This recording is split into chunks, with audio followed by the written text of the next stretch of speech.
Assalamualaikum warahmatullahi wabarakatuh. Selamat datang untuk anak-anak hebat di SMP Negeri 1 Karas tercinta kita. Kali ini kita akan belajar bersama pada MPLS pada masa pengenalan lingkungan sekolah. Melanjutkan materi selanjutnya, perkenalkan terlebih dahulu. Ada peribahasa, tak kenal maka tak sayang. Baik, biar kita saling kenal dan kita saling sayang, perkenalkan, nama ibu adalah Ani Nur Ainul Muthohiroh yang lahir di Ponorogo pada tanggal 1 Oktober. Ibu mengajar mata pelajaran pendidikan agama Islam dan budi pekerti. Pada pertemuan kali ini kita akan belajar tentang materi kepemimpinan atau yang lebih kita kenal dengan leadership. Ada 3 kata yang harus kalian kenali sebelum kita melanjutkan materi ini. Yang pertama adalah kepemimpinan atau leadership, yang kedua ada kata pemimpin atau leader, dan yang ketiga adalah pimpinan atau authorize.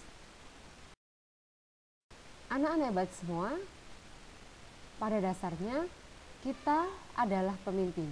Masing-masing kita adalah pemimpin, dan masing-masing pemimpin nanti akan dimintai pertanggungjawaban. Dalam hadis juga disebutkan bahwa setiap manusia adalah pemimpin dan setiap pemimpin nanti akan dimintai pertanggungjawabannya.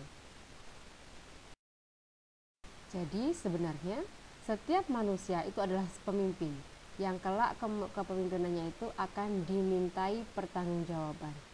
Siapa yang dipimpin? Yang dipimpin minimal adalah setiap diri kita adalah mampu. Lanjutnya, tujuan. Apa tujuan kita mempelajari leadership? Apakah kita harus menjadi seorang pemimpin? Baik itu pemimpin untuk diri sendiri ataupun untuk organisasi. Yang pertama, kita belajar leadership atau kepemimpinan. Yang pertama adalah untuk meningkatkan dan memantapkan mutu kepemimpinan. Yang kedua, meningkatkan kemampuan berorganisasi dan kesadaran politik sebagai warga negara yang baik dan bertanggung jawab. 3. Meningkatkan dan mengembangkan serta memperluas wawasan dalam melaksanakan tugas-tugas kepemimpinan. 4. Memberikan kesempatan belajar bagi mendorong, membimbing, serta mengarahkan potensi kepemimpinan. 6. Menumbuhkan, meningkatkan, dan memantapkan kesadaran dan tanggung jawab sebagai warga negara, khususnya sebagai generasi muda dan generasi penerus perjuangan bangsa. 7. Memberikan tuntunan dan meningkatkan pola pikir, sikap dan perilaku, kepribadian, budi pekerti, sopan santun, dan disiplin. Anak hebat, kita mulai dari yang pertama, pengertian kepemimpinan. Apa itu kepemimpinan? Kepemimpinan atau yang dikenal dengan leadership berasal dari kata pimpin yang berarti membimbing atau menuntun. Sedangkan kepemimpinan yang menunjukkan kata sifat, maka berarti perilaku seseorang yang dibentuk oleh gabungan karakter positif seorang pemimpin. Nah, pada awalnya kepemimpinan ini dipercaya oleh masyarakat sebagai satu bapak karena kepemimpinan merupakan kemampuan yang dibawa sejak lahir, sehingga banyak orang berpendapat bahwa teori dan ilmu kepemimpinan tidak dibutuhkan. Jadi zaman dahulu sebelum ada perkembangan zaman seperti ini, kepemimpinan atau pemimpin itu diberikan secara turun-temurun seperti di kerajaan. Maka raja tidak dipilih, tapi raja ditentukan oleh keluarga kerajaan. Tapi dengan berkembangnya ilmu pengetahuan, dengan berkembangnya ilmu kepemimpinan bukan hanya didasarkan pada bakat alam atau keturunan, tapi kepemimpinan memerlukan pendidikan dan latihan agar para pemimpin memiliki kemampuan untuk mempengaruhi dan menggerakkan agar para pemimpin ini bisa berhasil dalam menjalankan tugasnya. Nah, sebagai seorang pemimpin yang baik, apa yang harus bisa kita lakukan? Apa yang harus dimiliki oleh seorang pemimpin? Yang pertama, seorang pemimpin harus memiliki komunikasi yang baik. Komunikasi yang baik adalah modal utama yang harus dimiliki oleh seorang pemimpin. Kenapa? Karena kebijakan atau keputusan yang akan dikeluarkan oleh seorang pemimpin jika tidak dikomunikasikan dengan baik, maka akan menjadi sorotan dari semua orang yang ada dalam bawahannya. Yang kedua, seorang pemimpin yang baik harus berani menginspirasi. Apa itu inspirasi? Nah, inspirasi itu artinya bisa mempengaruhi atau menunjukkan perilaku dalam setiap perbuatan atau tindakan yang kemudian dari tindakan atau perbuatannya itu bisa membuat orang lain menirukan apa yang ia lakukan. Yang ketiga, seorang pemimpin harus selalu menjaga diri sendiri. Maksudnya, seorang yang telah menjadi pemimpin biasanya ia dipilih atau didukung oleh orang-orang yang ada di sekitarnya. Kadang-kadang kepentingan-kepentingan orang yang mendukungnya itu akan berbeda dengan hati nuraninya atau berbeda dengan kepentingan organisasi atau kelompok yang dipimpinnya. Oleh karena itu, sebagai seorang pemimpin, kalian harus bisa menjaga diri sendiri, harus bisa memilih mana yang baik, mana yang benar untuk kelompoknya. Jangan sampai mementingkan kepentingan orang lain di atas kepentingan golongan. Yang keempat, seorang pemimpin yang baik harus bisa menghargai orang lain. Cara untuk bisa menghargai orang lain sangat sederhana. Kalian bisa memulai dengan mengucapkan terima kasih kepada orang yang sudah memberikan bantuan kepada kalian. Atau kalian bisa juga ketika menyuruh teman kalian untuk mengambilkan sesuatu, kalian bisa memulai dengan kata tolong. Jadi tolong dong ambilkan buku itu. Nah, itu akan memberikan kesan yang berbeda ketika kalian bilang ambilkan. Nah, karena itu ketika kalian ingin menjadi seorang pemimpin yang baik, kalian harus bisa menghargai orang lain. Yang kelima, seorang yang baik harus bisa bersikap tenang ketika dalam tekanan. Nah, sikap ini sangat dibutuhkan oleh seorang pemimpin. Seorang pemimpin tidak boleh cepat marah, tidak boleh gampang menyalahkan orang lain, atau mencari kambing hitam. Nah, nanti kalau kalian akan bersifat seperti itu, maka teman-teman kalian yang kalian pimpin akan menjadi tidak respon terhadap perintah kalian. Seorang pemimpin yang baik, ia harus memiliki sikap rendah hati. Rendah hati seperti apa? Jadi rendah hati itu dia tidak merasa lebih tinggi dari orang yang dipimpin.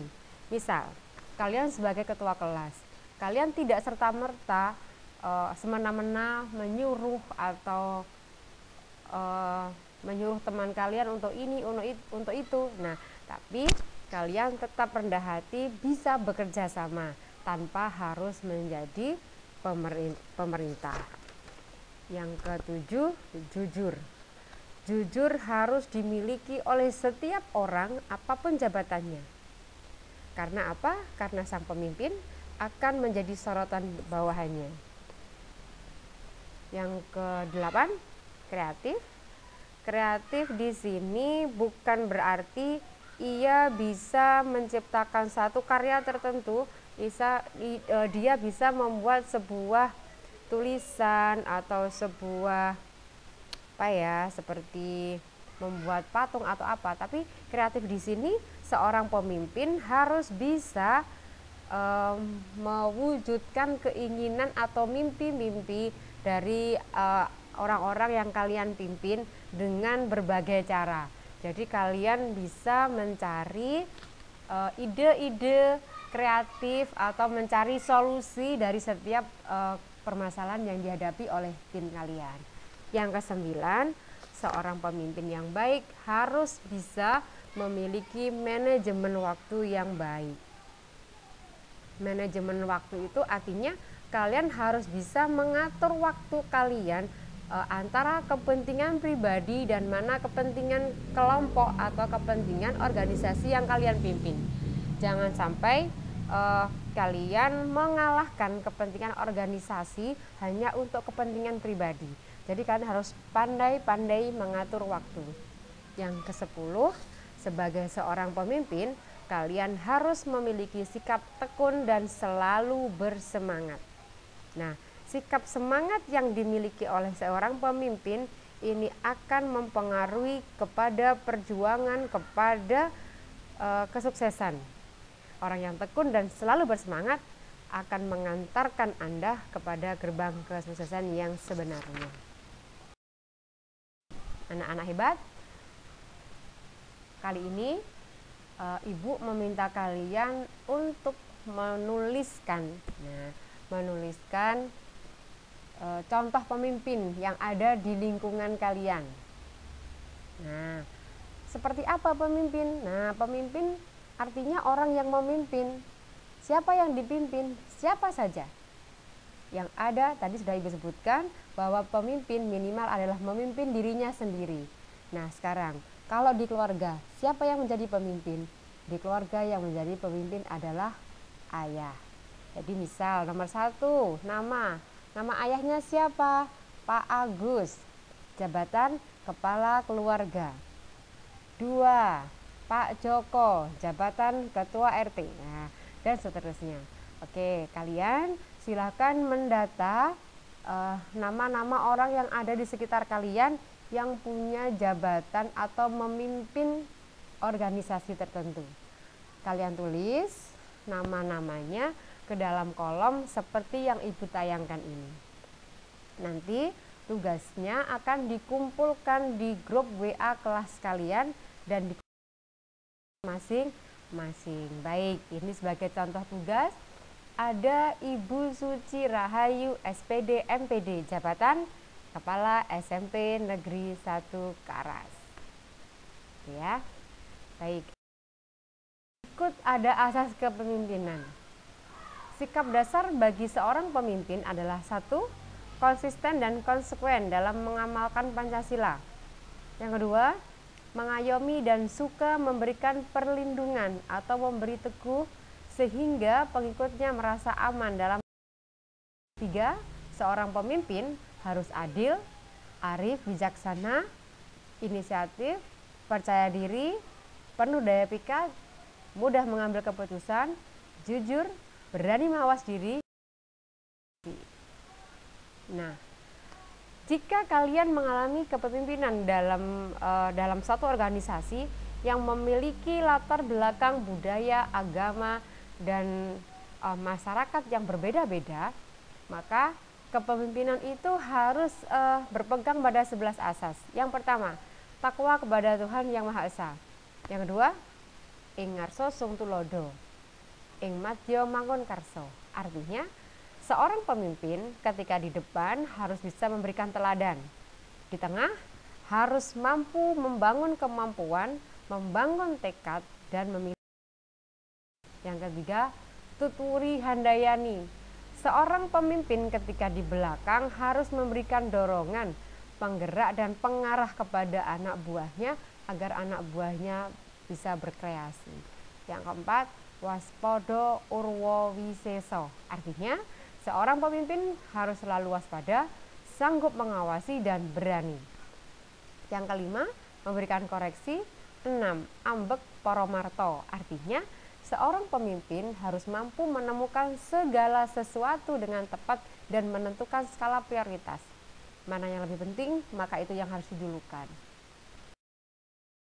Prasojo atau bersahaja, sederhana.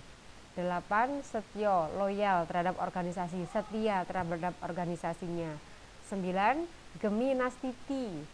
Geminastiti artinya hemat, cermat. tidak boros. Yang 10 harus jujur, terbuka dan berani bertanggung jawab. Yang ke-11, seorang pemimpin harus legowo, artinya ia harus ikhlas, harus bersedia dan rela berkorban, tidak gampang menyerah, tidak gampang marah, dan dia sangat bisa menerima keputusan dari anggota kelompoknya meskipun pendapatnya tidak diterima oleh anak-anak hebat.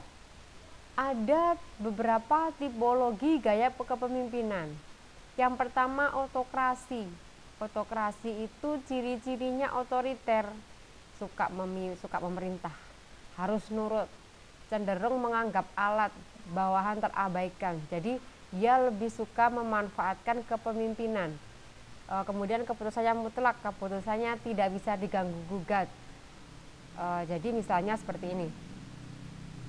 Saya ketua kelas. Kamu besok nyapu. Saya sakit Pak, tidak bisa.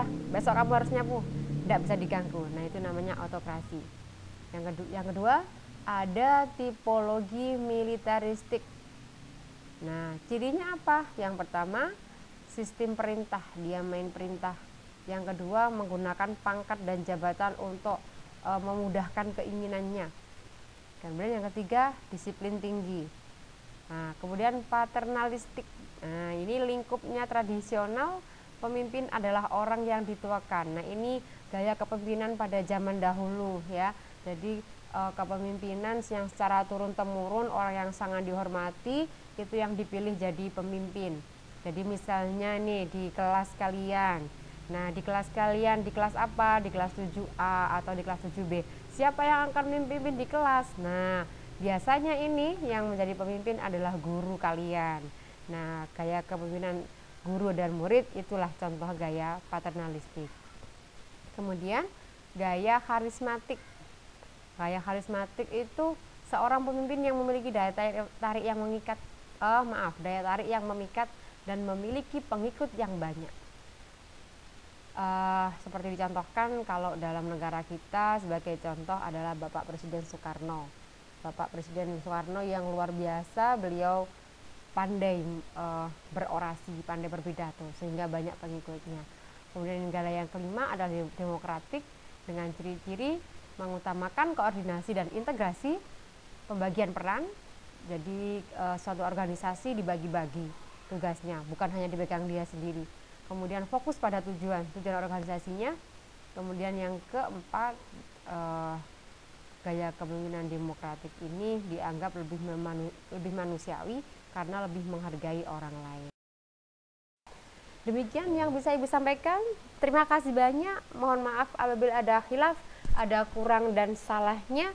Mudah-mudahan kalian bisa mengambil pelajaran dari materi yang kita pelajari hari ini.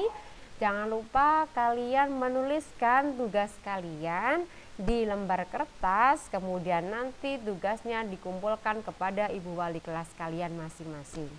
Baik, wallahul muwaffiq ila aqwamit thoriq. Wassalamualaikum warahmatullahi wabarakatuh.